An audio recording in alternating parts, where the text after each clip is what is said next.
are now plugged into Hooked on Science with Bruce and Tom.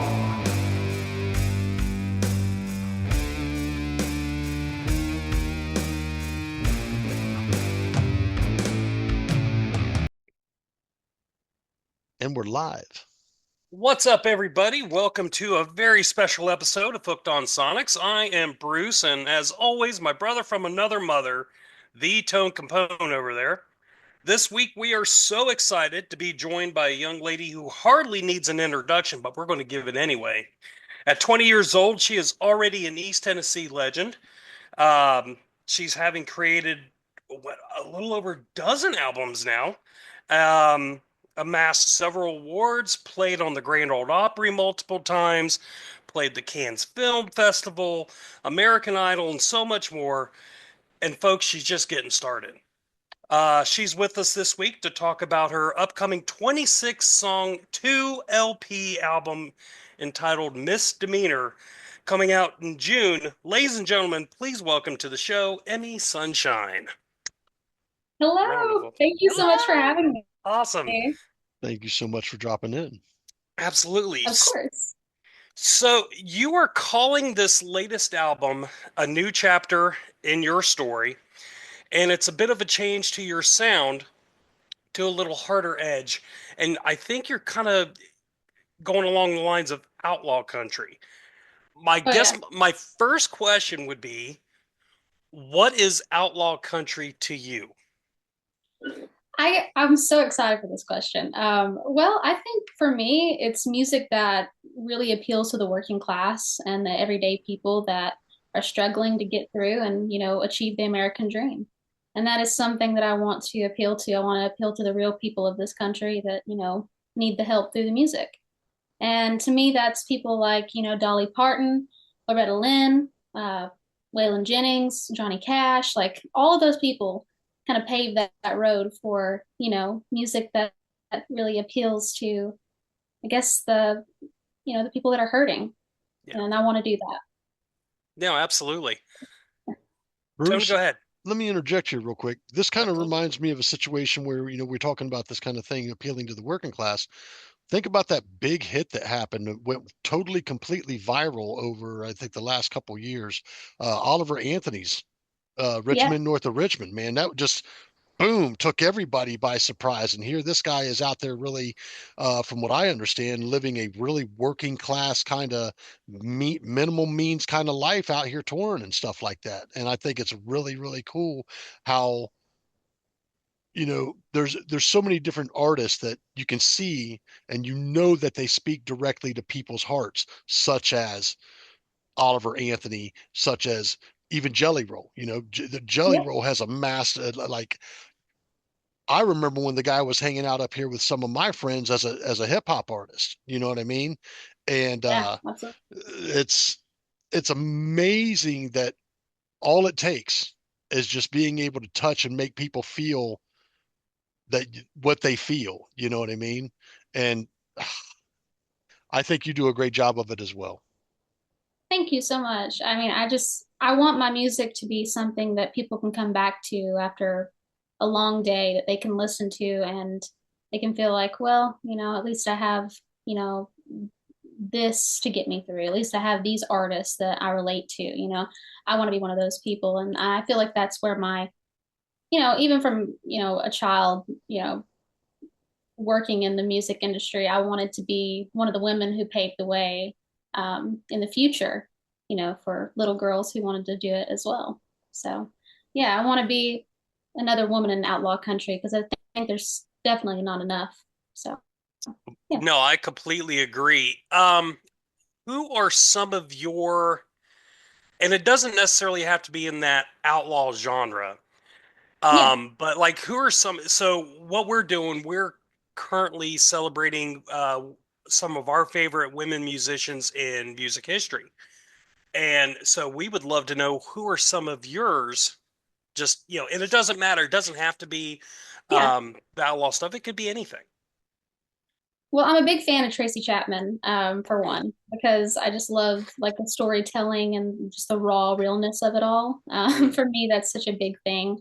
And I think it really appeals to, people who just want to feel something that's, just not fabricated. Yeah. But also, sorry, I'm trying to move my cat out of the way here. um, but I love music like that. And then also, I love artists that, have such a stage presence, like Janis Joplin, like that, having that raw, just talent and, just big voice, Mhm. larger than life. Like I love people like that.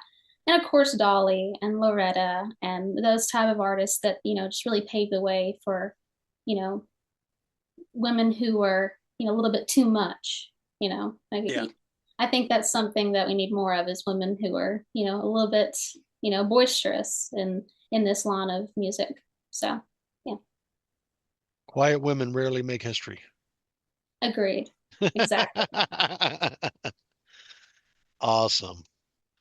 I just want to mention one of the things that really takes me by surprise, and if I read this correctly, I believe you've been writing and maybe even performing since you were probably about 7 years old.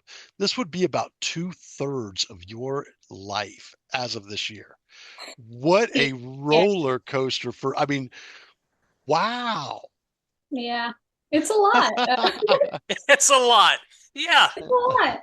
No, I'm very proud of the fact that I started at such a young age. I got a lot of experience out of it, and I learned a lot from it. And I think that's something that I can take with me further into my career. And I'm very proud of all the stuff that I did at that age. But I also want to be even bigger than that. So to me, it's always getting better. It's always challenging myself, and even at a young age, I did that. Um, to get me to where I am now, but and hopefully farther. So, Well, No, and absolutely. it's amazing families along the way as well. I oh think yeah, that's absolutely amazing, that the family's been along the way as well. And you and your mom's writing is so vividly storytelling. So vividly storytelling. You could just close your eyes and just listen and hear the situations or scenarios play out. And you guys do a very great job of that. oh thank you. Yeah, I started writing with her at age like 5 or 6, I think, and I was very interested in composing melodies, and that was my thing that at heart that I really wanted to do. But for me, I was very excited to get to write with her and get to learn from her, considering she was a writer way before I was born and just kind of introduced me to that world. So yeah, I started very young, and I've learned so much getting to be in countless writers' rooms over the years in Nashville and all over the place really as I've been touring. So yeah, I'm very very proud of what I've gotten to learn. Awesome. So I think we all agree that one of the most important things in songwriting or making music just in general is chemistry. Oh yeah, How, again, you've been doing this since you were little, and, just a normal relationship with your parents that can be daunting as you're getting older. yeah. How how have you guys dealt with that balance, A, from the professional side, and you know, how the songwriting has changed, and how your relationship dynamic has changed, not only with your mom, but with your whole family. Your dad playing bass, your brother there for a while playing with you, and of course cousin Bobby. So Yeah. Well, my dad was actually mixed this upcoming album. So it's been a very interesting process through that and showing them my new sound and my, where I want to go from here. mhm. And pretty much changing my whole trajectory and kind of explaining where I'm going with it. So that's been interesting for me overall, but through the years, I've done that countless times and they've been with me every single time. So Yeah, what I know is that whatever I choose, whatever path I choose, whatever people I choose, and my team, my family's going to be behind me, and I'm always very proud to have that strong support team that really cares about me and wants me to do well. So yeah, I'm very very very proud of that and thankful because a lot of people don't have that. yeah. So how has the songwriting process changed, like as time has gone on between you two?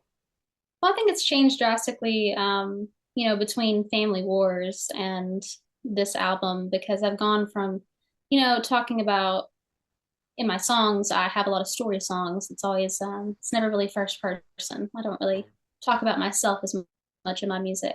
Yeah. And I found that, with this album, 26 songs, majority of them are about myself and how I'm feeling now as a person and really becoming more intimate with my crowd and letting them know more about me as a person because I've never really done that. So Hmm. I want to be able to, open up more and not be as guarded with my music. So So, yeah, so would you say this is the most personal album you've done to date? yes, very Wow. personal. This is the most personal album I've ever done and the most I've ever really told my crowd about myself. So yeah, I think that it's really something that I'm extremely proud of. The fact that, I've I've wrote a lot of stories, but I don't really write that many about myself, and I'm changing that. So I think yeah, Was that's that awesome. hard? very because I'm not used to it. I'm not used to it at all. So I There's don't a think couple you're. of songs. I was gonna say I don't think you're a natural narcissist then, because like if it's hard to talk about or write about yourself, I think you're in good shape. Oh, it's very hard for me to do that. I've had to go to countless meetings before with my manager, and it's always like well, tell them more about this, tell them about yourself, and it's always very difficult for me. So with this album, I'm trying to branch out of that and go even farther and tell an audience that I don't even know personally. So yeah. I'll tell you what we're going to do for the audience Hmm. because I got wind of something. I understand that you have a lot of animals.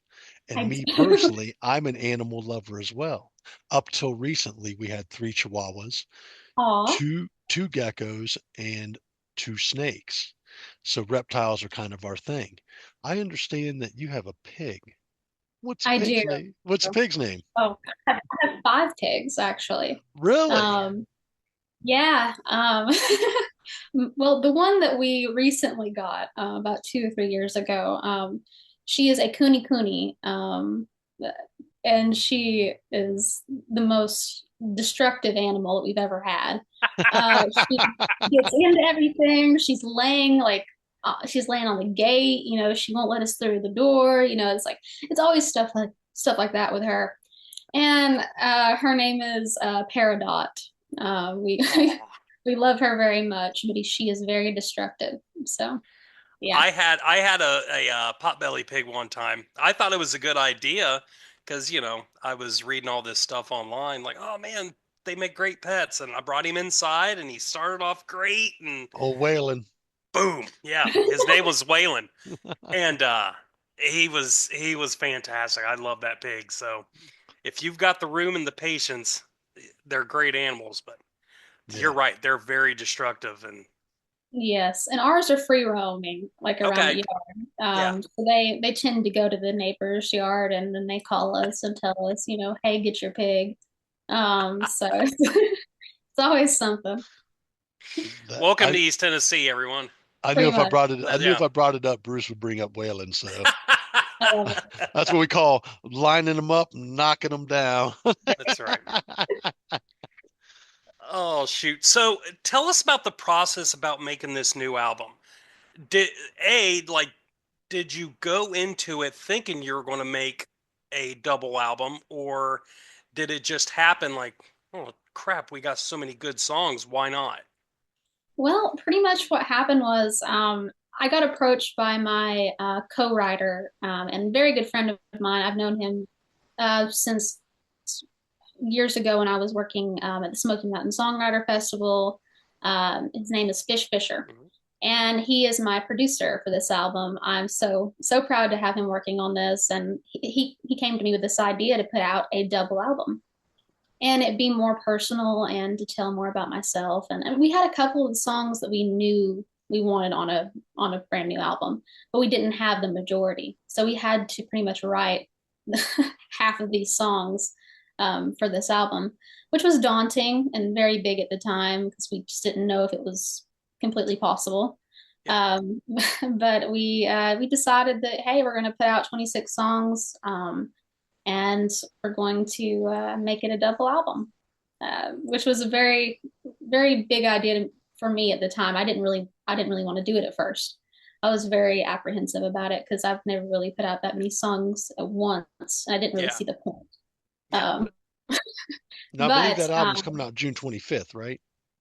it is coming out June 13th, and June I'm so 13th. Okay. excited. Yeah, we decided to be Friday the 13th. So yeah, very excited for that. But yeah, we pretty much got together with Fish. He laid out this plan, and he asked me, "Hey, do you want to go for it?"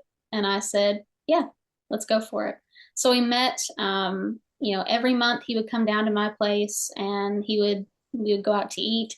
He would talk to me about my vision for this album, where I want to go with my career, really getting into like in depth of my wants and dreams for the future. So we talked a lot about what this album will entail, and it took a long time. We finally got to where we were putting down all the God tracks. We got to that point, and I was so excited to be done with that because 26 songs, doing all those God tracks in 1 month. I was very apprehensive. But we got there, we did that, and after that, we started acquiring all these musicians that would work on this album. But at first, it was the core of the band. It was my Uncle Bobby who plays drums, my dad who plays bass, and my new addition, Jonathan Newman. He's my guitar player now. And it's been like, it was so much fun to kind of feel all of us coming together on this album and hearing it become bigger and bigger every single time we got a new track in from whoever else we were working with. So yeah, it was just a beautiful process, and throughout the entire thing, it was not rushed. It was just us figuring out where we wanted to go as we were putting the album together. So Yeah. yeah. How long did it take soup to nuts to finish this album? It has been about 2 years. Okay. So it's been about 2 years. So we've kind of stewed on this for a while.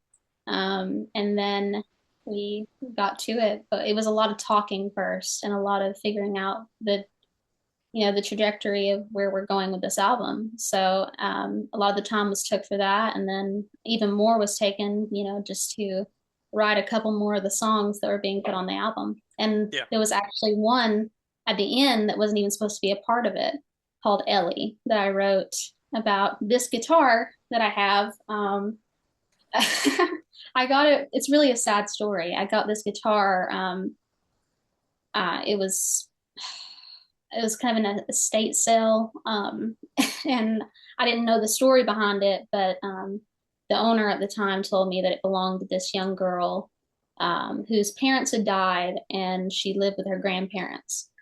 But she was dealing with a lot of bullying in school, very unfortunately very suicidal, and a lot of terrible things would happen to her in the future. And she ended up taking her own life one night with this guitar in her hands. Oh, Um, wow. so it ended up in an estate sale, and I ended up with it.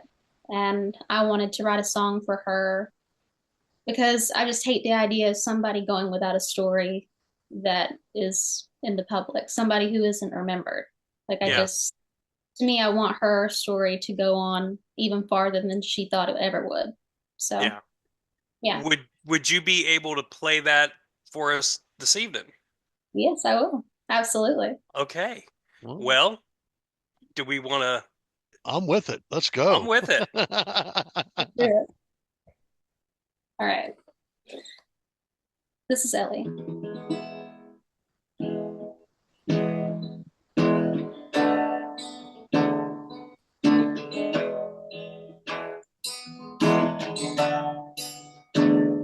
Some people are born with favor,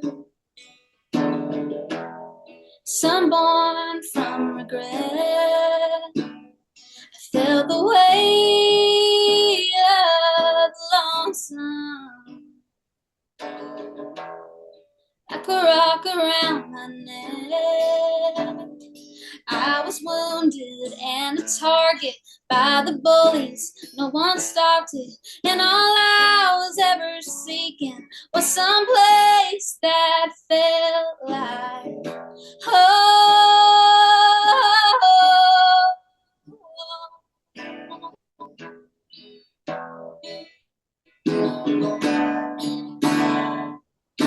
wayward to the world. I held the hurt inside. An orphan can't escape, but the music raised me right. A child born, not adored, neglected, not perfected. The pills became my soul.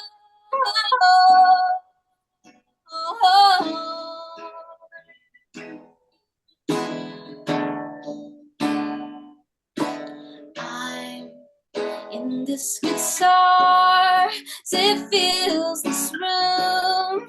You sing the words, I play the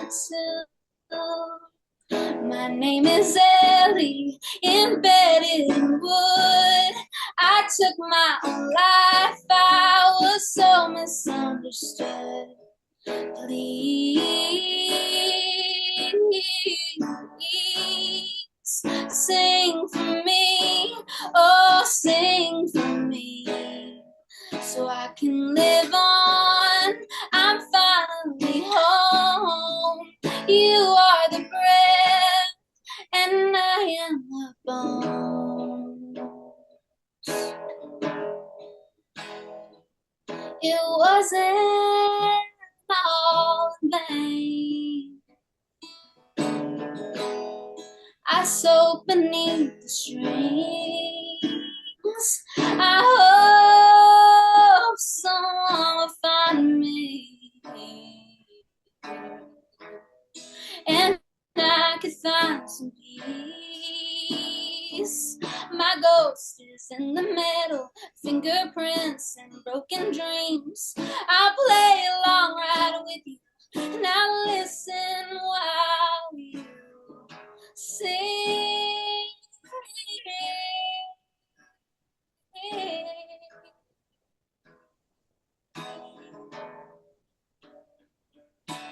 I'm in this guitar, it fills this room. You sing the words, I play the tune. My name is Ellie, embedded in wood. I took my own life, I was so misunderstood. Please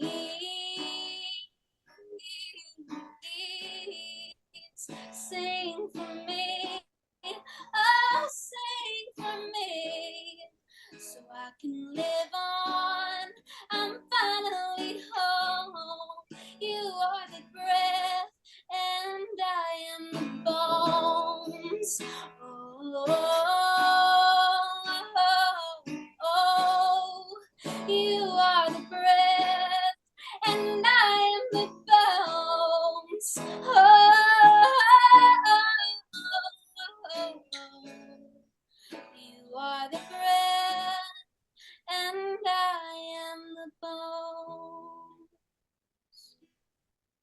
Wow. Yeah, Excellent. that's So awesome. cool. Awesome. Thank you. And I believe is that the final track on the album?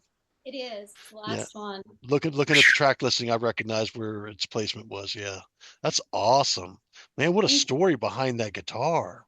Wow, that's It's that last song that I wrote boof, with it, so mind blower.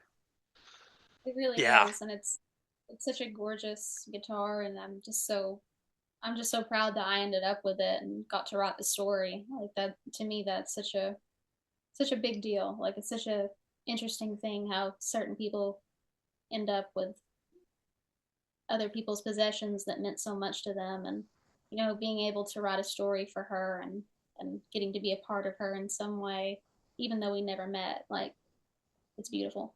Now, Yeah. did the guitar need any restoration? No, not None. really.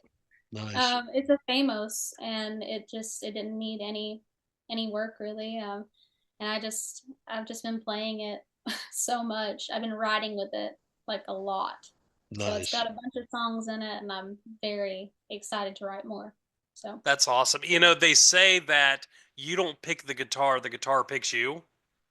exactly. It's a connection, you Well, know. if It that be the case, my wife would really like guitars to stop picking me.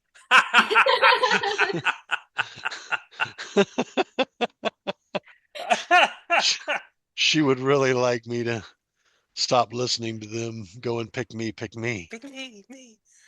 Um, it, tell tell us how the songwriting process with Fish is different than with your mom, or is it the same? It's the same, but a little bit different. Yeah. I would say.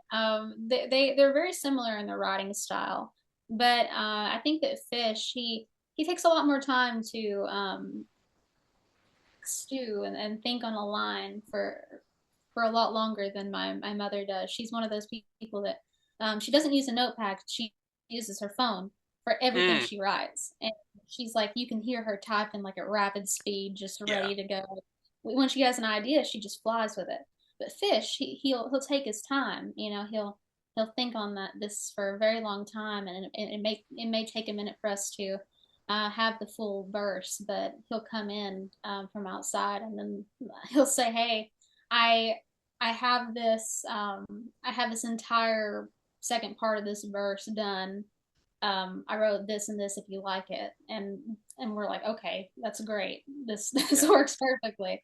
But I think for both of them, they're very similar in the way they work, but I think that Fish takes his time more, and he'll edit in real time, and my mom will edit afterwards. So Okay.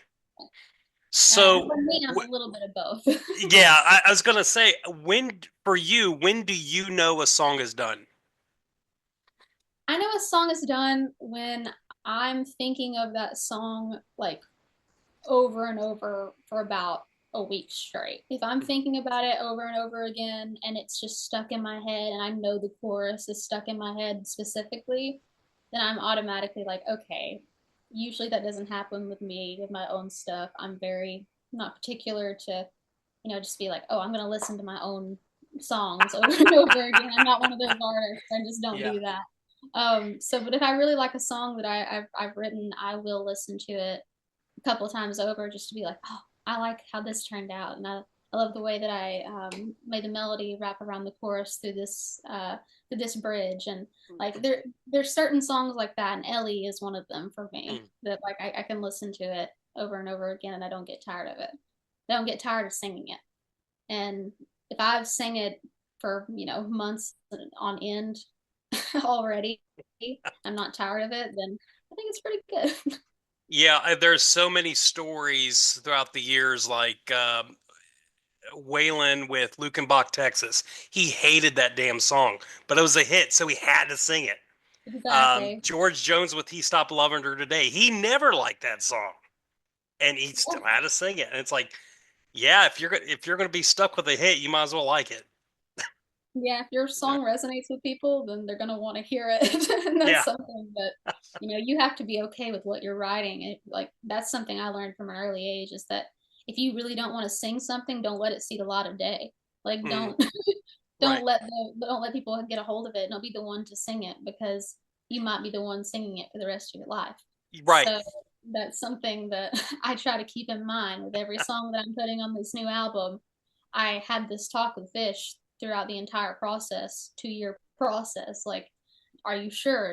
Is this one that you really want to sing for, the next few years or potentially throughout your life? So, yeah, it's a big decision for every artist that, puts out any song. Do you want to sing this for a while? Yeah. Is there not necessarily on this album, but is there any song that you've done that you're like, that's just an okay song. It's fine, but it resonates with people in such a way, and it's just kind of like shocked you. Like, really? You really like that one? On this album, I really don't have one of those yet. Yeah. I'm sure eventually that it's going to become that way. There's going to be certain ones that I'm more fond of than others. But as of right now, I don't have one. But in the past, I have one that I wrote. I think it was called Dime Store Guitar, and it was more of a country, like a pop, more of a pop type of country song that I wrote in Nashville. Mhm. And it was a good song. It's not that it's not a good one. It's just not. It's not for me. Yeah. But I know that a lot of people in my audience loved it, and I just was like, really? That's the one? Like Yeah. that's the one you gravitate towards for me as an artist? Like, yeah, I think that I You're think rethinking everything. Like, what am I and doing? like, wait, how do people perceive me? No, it was more so like I love this song, but for somebody else, like Yeah. there's certain ones that you're gonna write, if you are a writer, that like you're just not gonna resonate with, and that's totally fine. I think that that's totally okay because then you have things that you can shop to other artists that they may love. Hmm. So to me, that's fine. At any time that you don't like a song, it's okay to not like it for you. You can like it for somebody else. So, Yeah. yeah. So since Bruce is over here stealing my questions, I swear I didn't check your On emails the or map. nothing. I will ask you something that I try to ask everybody in the music industry that's come onto the show. It's one of my favorite questions, and I'd love to hear the answers and responses to this. What is the wildest or craziest thing you've ever experienced on tour? um, I would say a few things. Share whichever one you'd like to share. I would say the time, like, there's been multiple times where we broke down on the side of the road or anything like that, like through the bus. Like, it's been a whole situation in the past, when we had a bus and we were going through New Orleans and about, I think it was like 2014, 2015, and I was still a kid. I was still working on, I think it was either, I don't know which album it was, but it was for one of the albums that I had put out Was at it the American time. Dream? I think it was American Dream. Yeah, it was Yeah. probably American Dream. And we were in New Orleans, uh, and we were trying to go down like Bourbon Street with this giant bus. And I'm not even kidding. Like they had us go. The venue wanted us to go this way, and we were like, okay, whatever you say. But we did, and people were so angry at us going down through there. People were banging their hands up against the bus, just like, why are you here? Like, like we don't want to be here either. But Promise. you know, They like, told us to come this way.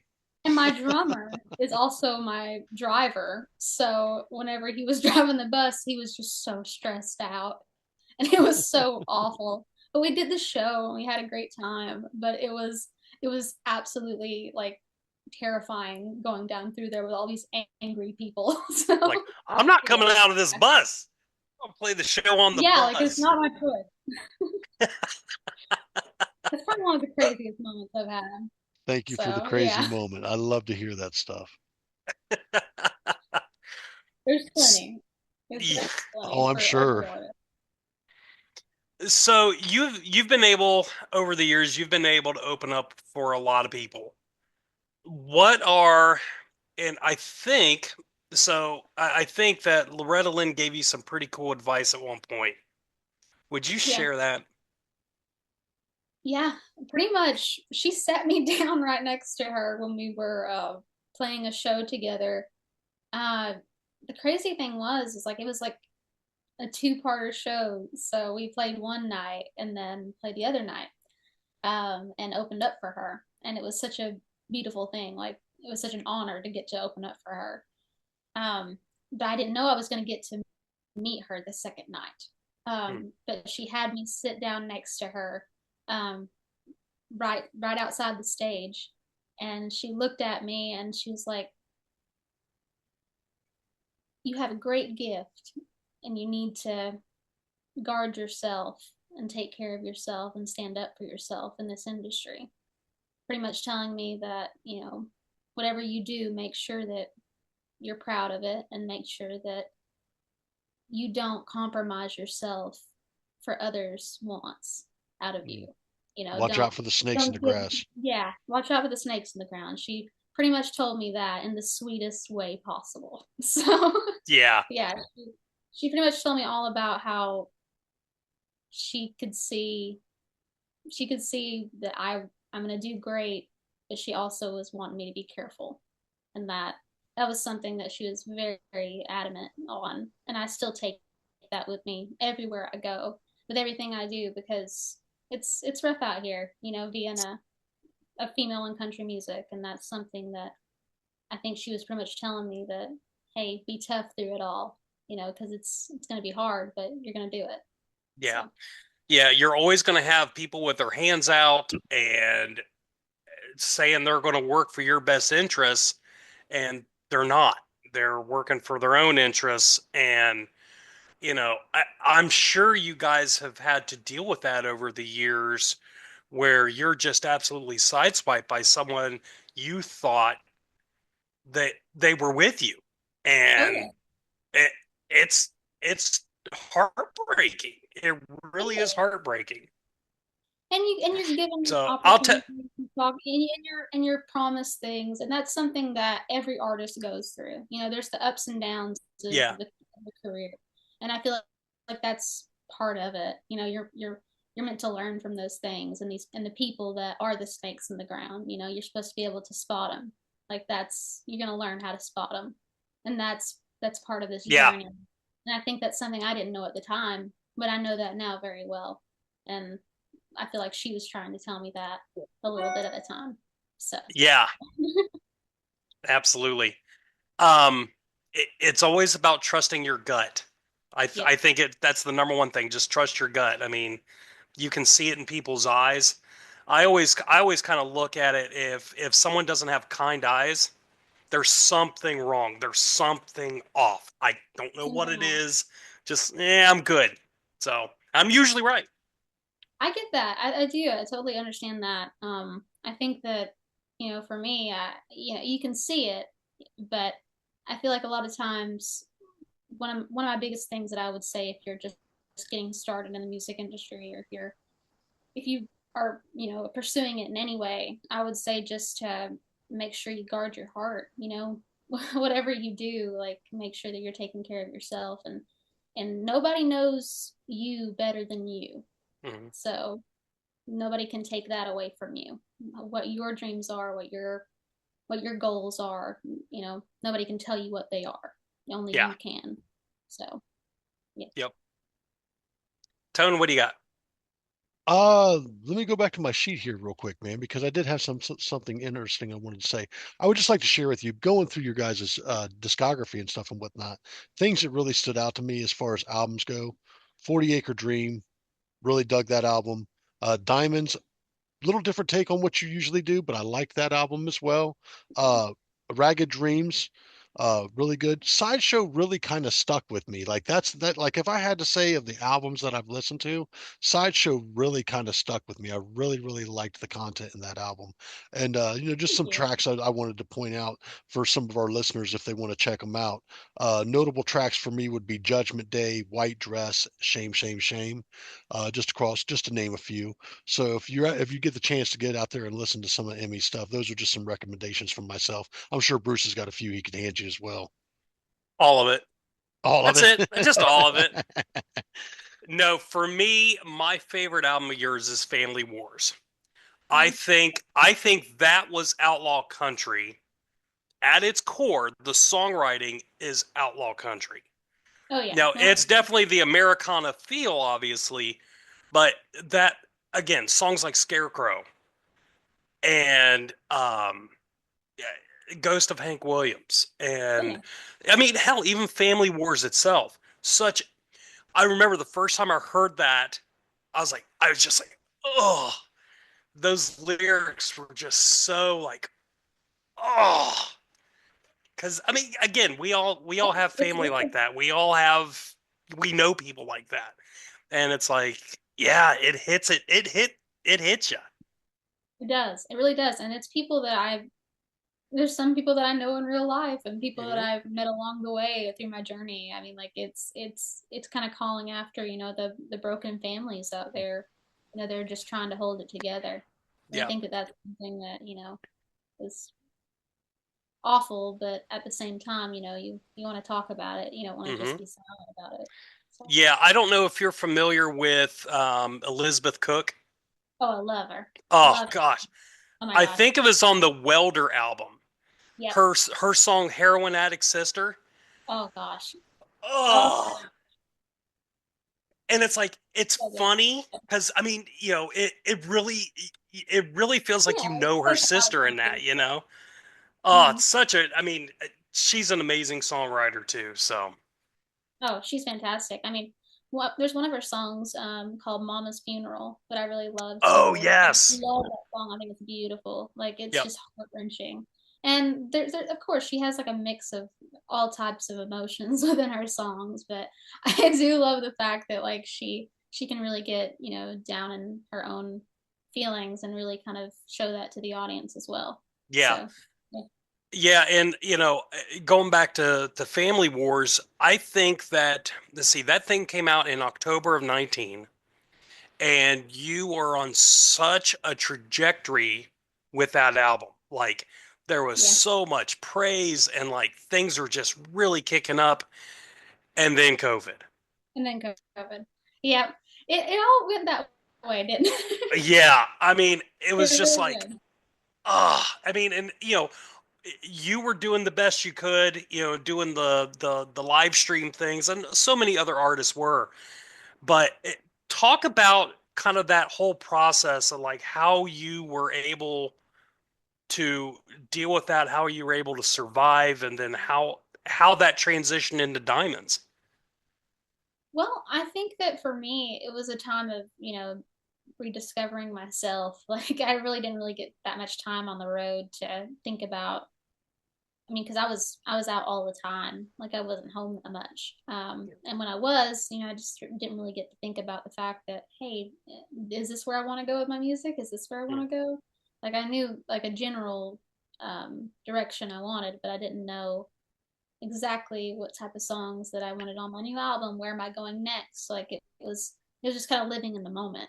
Mhm. Um, but I feel like when it came to COVID, it was a time of kind of rediscovering myself, which it was awful. I hated the fact that any of that happened, but I also, it was time for me to kind of figure out, who I am and the songs I want to write and that was a big deal for me. And it kind of translated into Diamonds. Like I wanted to try some more, more into the pop elements. There were certain songs that I really wanted to put out that I never got the chance to because they didn't fit on any of the records that I had. So this was a time of, just me doing the wildest stuff possible and just having fun with it. Like it was more so, hey, we have nothing to do. Let's make an album. Yeah, yeah. Now, Yeah. is that how the Stargate project came about with Bootsy? Well, it came about. I was supposed to play in Cincinnati at the like the Reds opening day parade. I was supposed to do that, and it was with Bootsy, and he knew of me. But it got canceled because of COVID, and everybody had to go home. But he got in contact with my people and said, "Hey, I'm putting together this project, and I really want Emmy to put some lyrics to this track that I have." And just kind of very inspirational. He gave me guidelines and said, "I really hope you're willing to work with me, and we can do this." And I said, "Of course, Uh, obviously, let's do it." I think the So I track said, came out wonderfully, man. I love it. it's so cool, and getting to write lyrics to a track like that, like oh my gosh, like that's so cool. I mean, I didn't even have to. I didn't even feel like I had to do that much. Like it was. I was just like, dang, you've already done most of the work. Um, but I talked to him and we agreed on just very inspirational lyrics, letting people know that hey, we're gonna get through this. We all as a collective are struggling right now, but there's light at the end of the tunnel. And that is something that I tried to portray through the lyrics of that song the best I could. Even though we were struggling too. And Yeah. you know, honestly, having him reach out to me at that time meant a lot to me because, well, I really hadn't heard from a lot of people because everybody was going through their own stuff. And Yeah. you know, hearing from all these musicians that wanted to work on this project and being a part of something big like that, like it got me through the majority of it, to be honest. So Yeah. So what did he do? Did he send you the track and then you just laid down the vocal over it and then send it back? yep, exactly. Okay. See, man, I've always wondered how that works with programming and stuff. Like, Yeah. if Yeah, you he wanted just sent it straight to us. We have a studio here at home, and he just sent it straight to us. We put down the track and sent it right back to him. So nice. Now, have you it was listened to really that cool. entire album? I have not got the chance to listen to the whole thing, but Oh, I've listened to like half. but it's so Awesome. good. It is good. It's very, very good. Like Yeah. it was gorgeous. I still think about it to this day, and I'm like, it's so odd to think that I'm a part of that album. Like that's just like dang. Well, it's funny because I actually just stumbled. I didn't even know you were part of it, and I just happened to see, oh, Bootsy released a new album. That's cool. Let me check it out. And I'm going through. I'm like, holy, EmiSunshine? What? I So know I it's the last immediately person went to to that, say. and I was That's what like, I thought when he contacted me. I was like, "You want me?"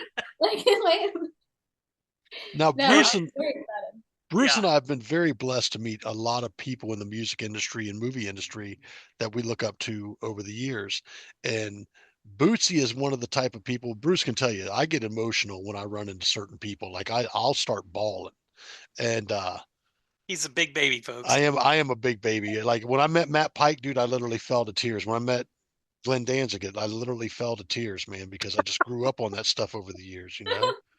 And if I met Bootsy, dude, Oh yeah, I'd probably fall to tears, dude. I would just buckle. Like it's he crazy. We've really still not met in person. Like really.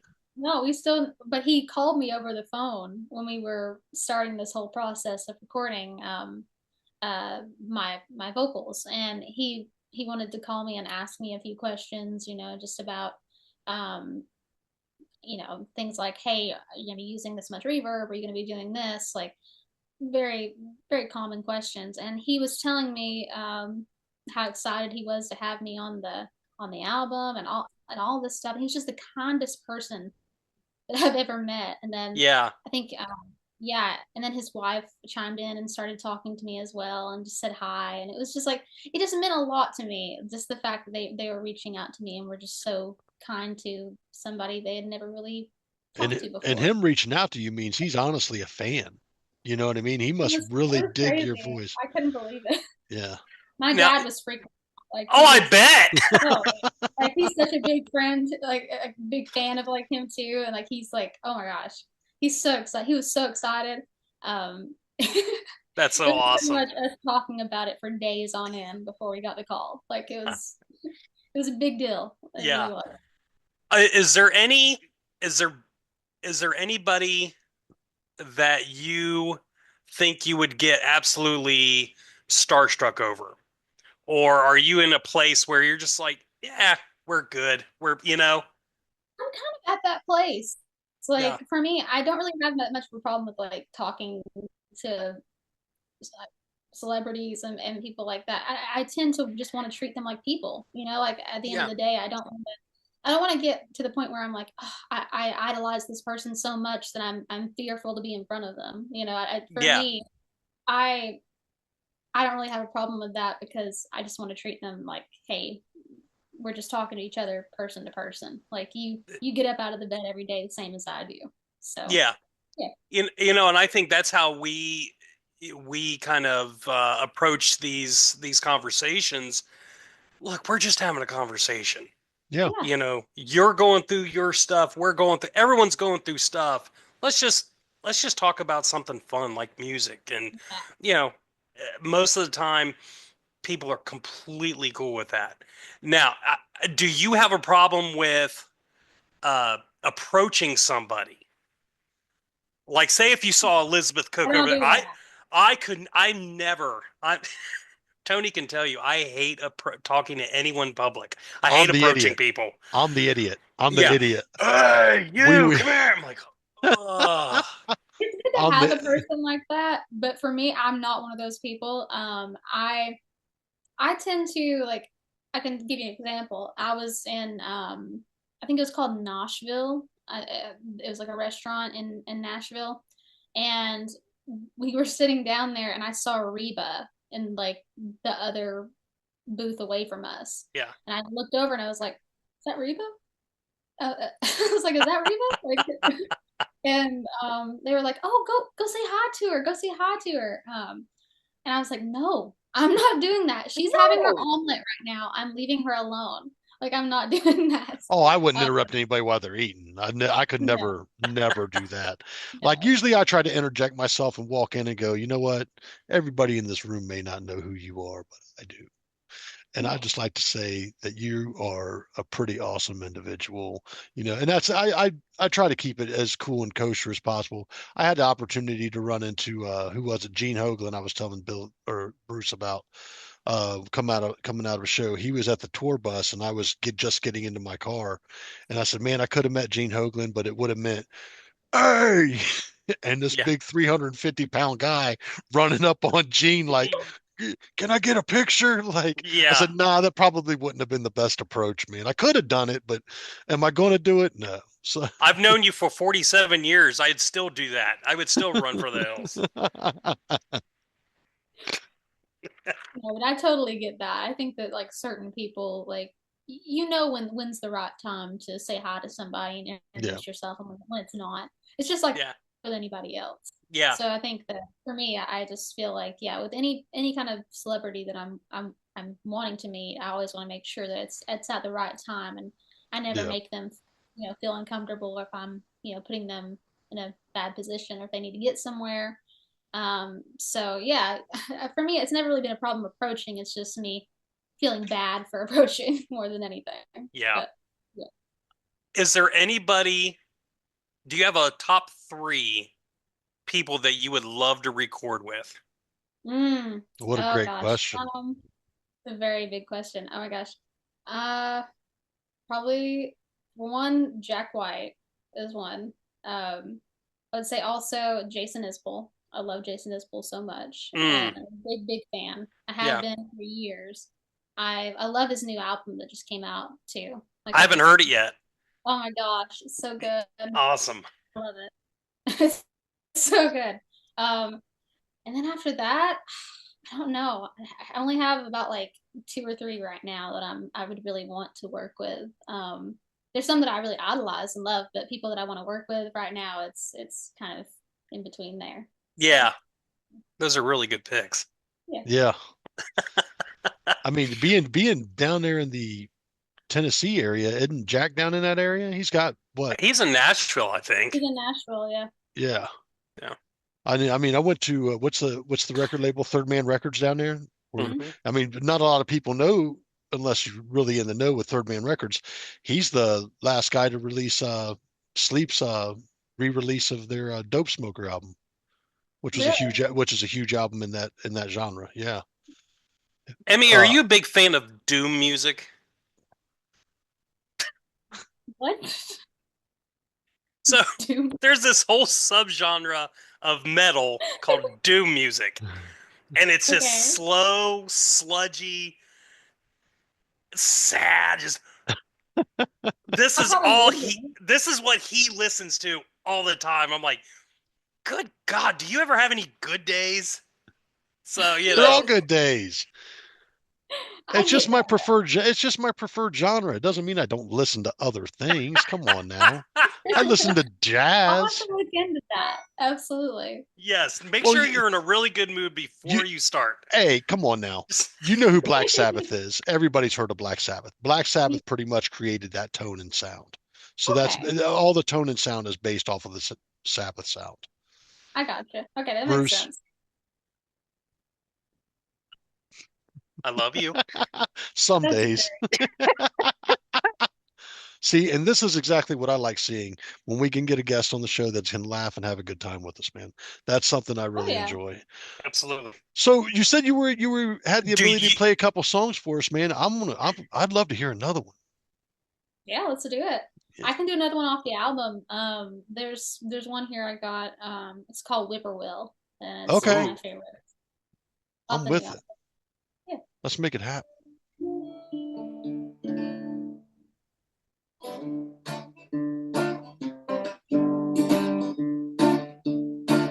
I'm wilder than the cat getting under your skin. If you think I'm your darling, well, you ought to think again. I'm sweeter than the bird on your windowsill. Sing you a song, give you quite a thrill. I'm smarter than the girl that you used to know. She said yes, I sure said no. I'm deeper than the river full of fish won't bite. I can catch you, baby, no net, no lie. Tweedledee, tweedledum, fly back to your mama. Tweedledee, tweedledum, chase me if you wanna. Whippoorwill, whippoorwill, better off on your own. Whippoorwill, whippoorwill, lonesome ain't you kinda so.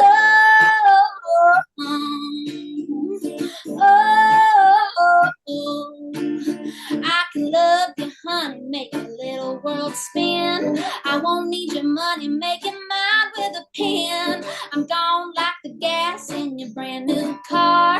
I'll get you where you're going, then I'll leave you where you are. I'll chase you up a tree, be sure this doggle hunt might not be what you need, but I'm sure what you want. I'm deeper than the river full of fish won't bite. I'll catch you, baby, no, let no lie. Tweedledee, tweedledum, fly back to your mama. Tweedledee, tweedledum, chase me if you wanna. Whippoorwill, whippoorwill, you're better off on your own. Whippoorwill, whippoorwill, cause ain't you kinda so.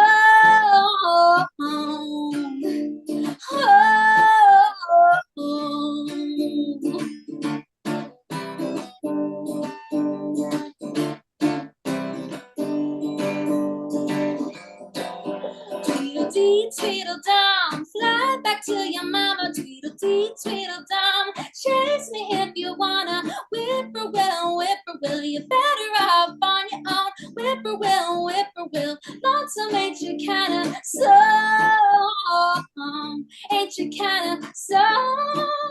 Lonesome ain't you kinda so.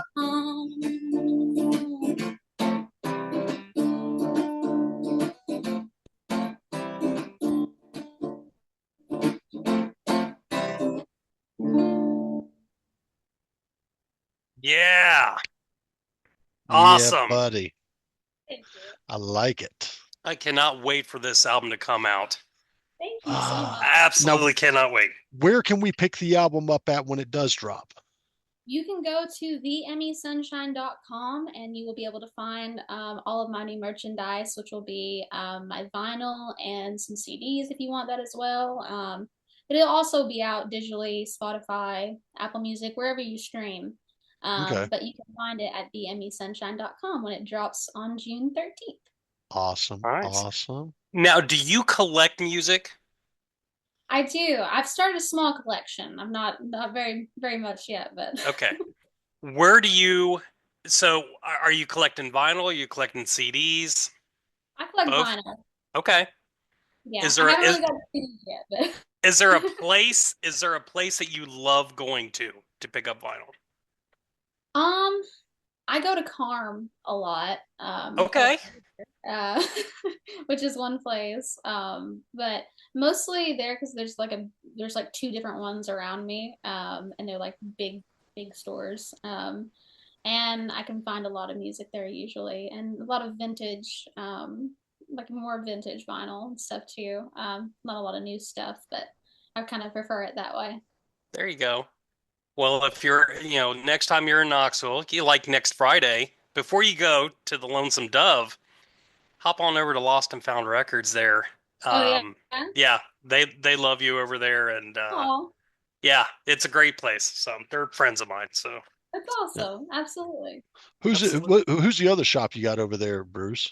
So the other shop, so there's really only two. So at one point it was Lost and Found, then Raven Records. They're in Happy Hollow, and then Basement Records. Okay. Raven, he's basically just gone to like antique shops and stuff like that. And now you got Basement Records, Matt down there on Chapman. He mainly deals in like metal music. Like that's his thing. That's the theme of his store. So, um, but then you got Lost and Found. So you got the two big boys left, and I love both. I love both of them a lot, and you can always pick up all kinds of wild stuff there. It's very cool. Yeah. Is there anything? Because Record Store Day is coming up. Is there anything? Have you seen the list? Is there anything you're interested in? I have not. Um, I don't know of anything I'm interested in at the moment, but Check out the list. It's so fun. I have to. I love Record Store Day. Again, I'm a vinyl nerd. I Tony love won't that. collect with me. He's like, oh, I got no room. I ain't got no room. Everything's digital for me, man. Unless I'm out at a show. If I'm out at a show and I have an opportunity to get something signed, to have it on hand and listed on vinyl, that's great. If not, I order only specific vinyl that I actually have essential albums to have to my collection that I want to hear on vinyl. No, I But totally get that. I'm not collecting 300 albums, dude. Do you realize if I had an album for every digital download album that I have, do you realize I'd be homeless, dude? You need a bigger room. I get that. Living Oh, in a storage facility. Jesus. You'd be surprised.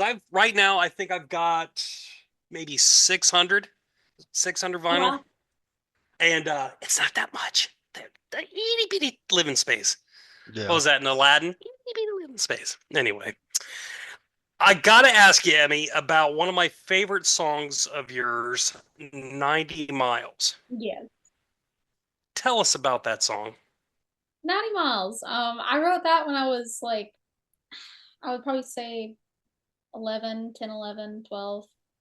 I had a friend of mine when I was a kid, who has autism.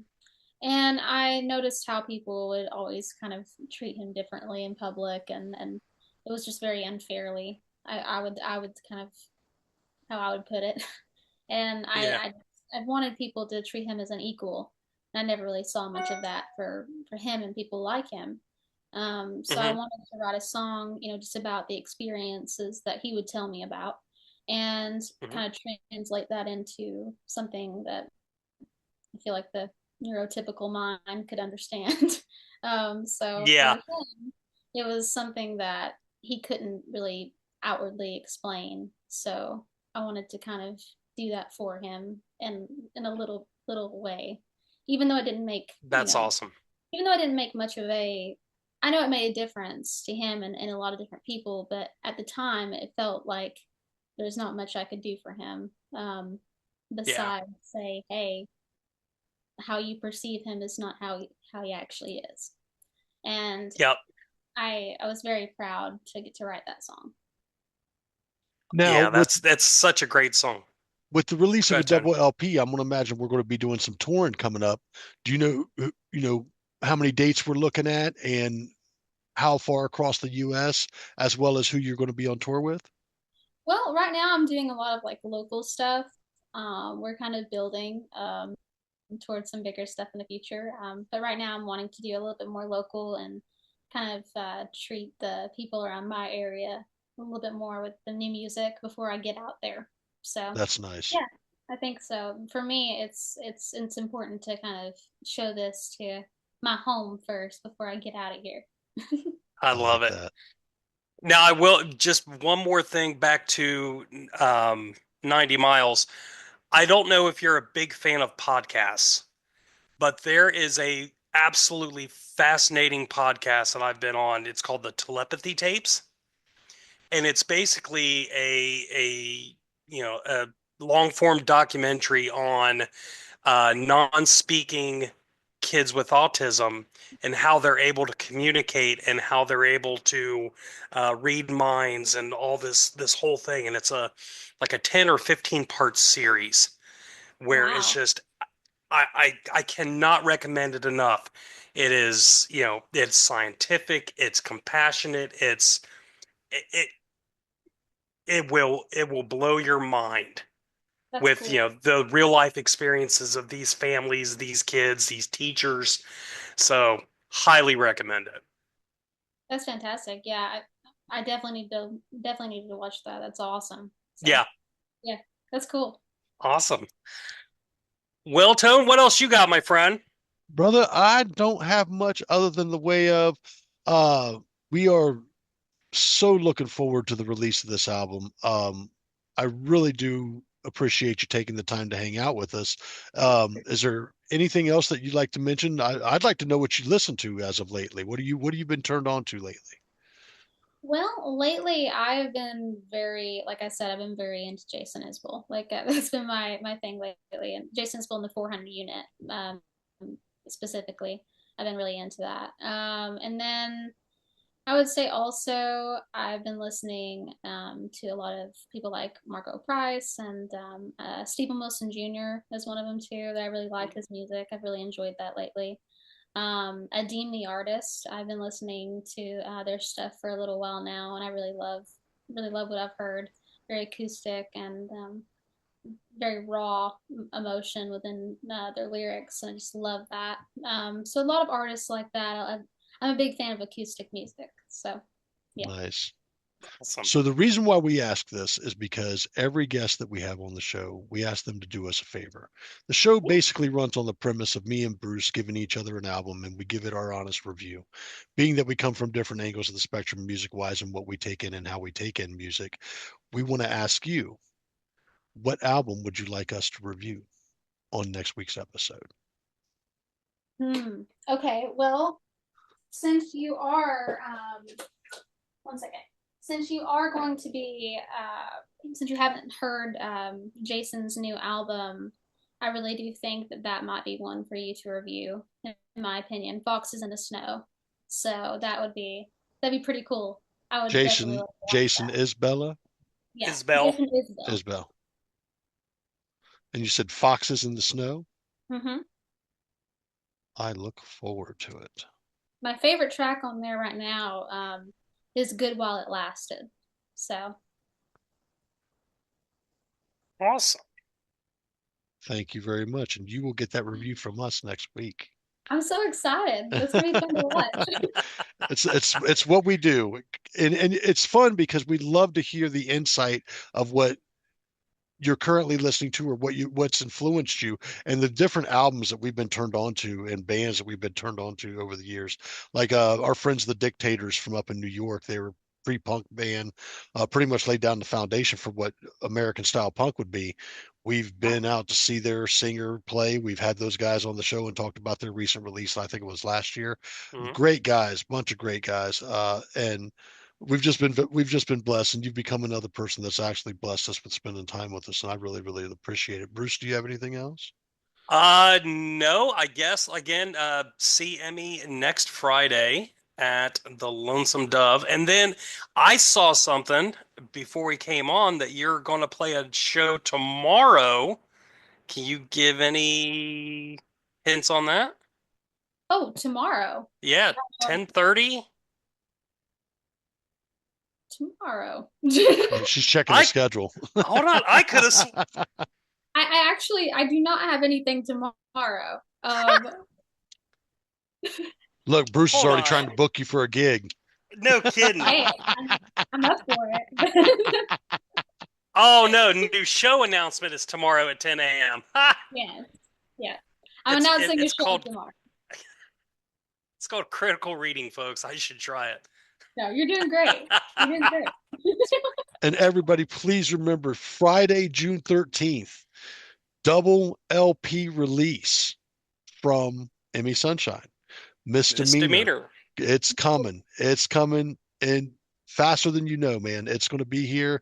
And we've gotten to hear a couple tracks off of it tonight. and we are looking forward to hearing much, much more of it. Emmy, you got anything else you'd like to say before we take off for the evening?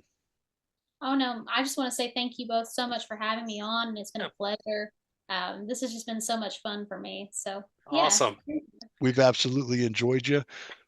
Well, as you guys know, I'm Tone. I'm Bruce. We're hooked on Sonics, and down there's Emmy, And and that's she Emmy. loves you, and she loves you all. Stay I do. tuned. Hit that like, comment, share, subscribe. We'll see you guys next week. See See ya. ya.